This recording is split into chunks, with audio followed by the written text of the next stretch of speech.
सभी श्रोताओं को नमस्कार। आप सुन रहे हैं आपका अपना फेवरेट रेडियो स्टेशन गो गोरखपुर रेडियो और मैं हूं काव्या। एक नई सुबह, नई उम्मीदें और आपके शहर गोरखपुर की सभी ताज़ा खबरें लेकर मैं फिर से हाजिर हूं।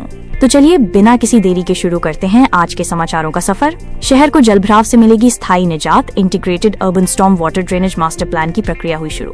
नगर निगम ने स्वच्छ हवा के लिए कमर कसी, वायु प्रदूषण कम करने के लिए उठाए कई कदम। दीनदयाल उपाध्याय गोरखपुर विश्वविद्यालय के 3 छात्रावासों का जीर्णोद्धार कार्य हुआ शुरू, छात्रों को मिलेगी बेहतर सुविधा। डॉक्टर आनंद रत्नम और डॉक्टर अम्बरीश श्रीवास्तव को मिले 2 महत्वपूर्ण पेटेंट, शहर के लिए गौरव की बात। मदन मोहन मालवीय प्रौद्योगिकी विश्वविद्यालय के 25 छात्रों को मिला आकर्षक प्लेसमेंट। रेलवे में भ्रष्टाचार की जांच कर रही है सीबीआई, कई बड़े अधिकारियों पर गिरेगी गाज। सबसे पहले बात करते हैं अच्छी और सकारात्मक खबरों की, जो हमारे शहर को प्रगति की राह पर आगे बढ़ा रही हैं। गोरखपुर शहर को जल भराव की समस्या से स्थायी रूप से निजात दिलाने के लिए नगर निगम ने एक बड़ा कदम उठाया है। Integrated urban storm water drainage master plan IUSWDMP तैयार करने की प्रक्रिया शुरू हो गई है। हालांकि तकनीकी बिड में केवल एक फर्म के आने के कारण टेंडर प्रक्रिया फिर से शुरू की जाएगी, लेकिन ये योजना भविष्य में शहर को जल भराव से मुक्ति दिलाएगी। स्वच्छ वायु सर्वेक्षण 2025 में गोरखपुर की रैंकिंग एक पायदान नीचे गिरने के बाद नगर निगम ने वायु प्रदूषण को नियंत्रित करने के लिए कई ठोस कदम उठाए हैं।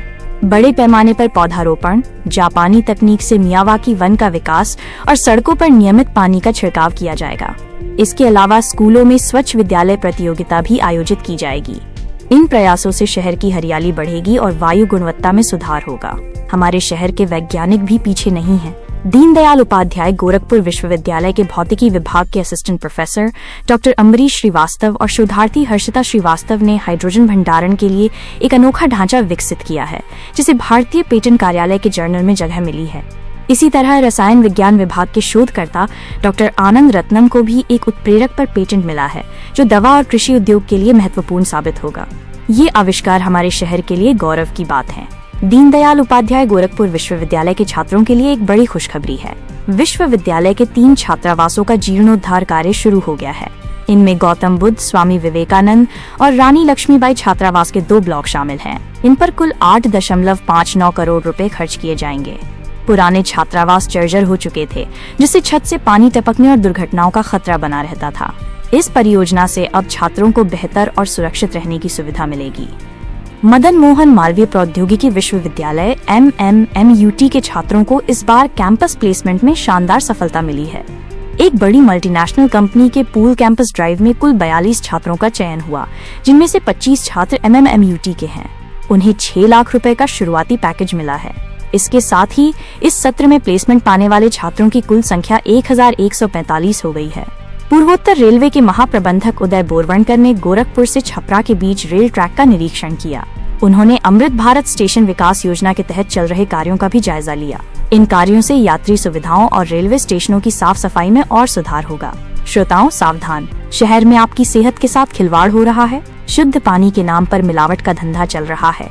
हाल की जांच में बोतलबंद पानी में जरूरी खनिज तत्व नहीं मिले और उसमें बैक्टीरिया भी पाए गए हैं। इसी तरह कानपुर से सस्ता नमक लाकर उसे नामी गिरामी ब्रांड के पैकेट में बेचा जा रहा है। विशेषज्ञों के अनुसार ऐसा नमक खाने से लिवर खराब हो सकता है। मेरी आपसे अपील है कि पानी और नमक खरीदते समय सावधानी बरतें। गोरखपुर एम्स के मेस में खाने में कीड़े मिलने की घटना सामने आई है, जो 1 साल में तीसरी बार है। छात्रों ने सोशल मीडिया पर इस बात को उजागर किया। इस पर त्वरित कार्रवाई करते हुए कार्यकारी निदेशक डॉक्टर विभा दत्ता ने खुद छात्रों और सीनियर प्रोफेसर के साथ मेस में खाना खाया और निगरानी के लिए एक कमेटी का गठन किया है। शहर में हुए एक राष्ट्रीय सम्मेलन में ये बात सामने आई है कि युवाओं में शराब और स्टेरॉइड का सेवन कूल्हे की हड्डियों को नुकसान पहुंचा रहा है। BRD मेडिकल कॉलेज के डॉक्टर पवन प्रधान ने बताया कि इस कारण एवैस्कुलर नेक्रोसिस नामक बीमारी बढ़ रही है। अब बात करते हैं कुछ दुखद और आपराधिक घटनाओं की। गुलरिहा थाना क्षेत्र के मोगलाहा में एक बेहद दुखद हादसा हुआ है। एक निर्माणाधीन मकान की छत पर हाई टेंशन तार की चपेट में आने से 12वीं की छात्रा साक्षी उर्फ प्रज्ञा की मौत हो गई। ये घटना उसकी मां के सामने हुई। ये दर्शाता है कि लापरवाही कितनी खतरनाक हो सकती है। बिजली विभाग ने परिवार को सहायता राशि देने की घोषणा की है। बेलीपार थाना क्षेत्र में सड़क मरम्मत के कारण बनाए गए डायवर्जन पर एक PAC जवान शत्रुघ्न यादव की बाइक डिवाइडर से टकरा गई, जिससे उनकी मौत हो गई। ये घटना सड़क सुरक्षा के प्रति लापरवाही को उजागर करती है। पूर्वोत्तर रेलवे में भ्रष्टाचार के 2 बड़े मामलों में सीबीआई जांच कर रही है। इसमें रेलवे भर्ती बोर्ड गोरखपुर में सहायक लोको पायलट और तकनीशियन की भर्ती में गड़बड़ी का मामला भी शामिल है। कई अधिकारियों पर फर्जी प्रमाण पत्र और अनुभव का दुरुपयोग करने का आरोप है। तो ये थी आज की कुछ मुख्य खबरें।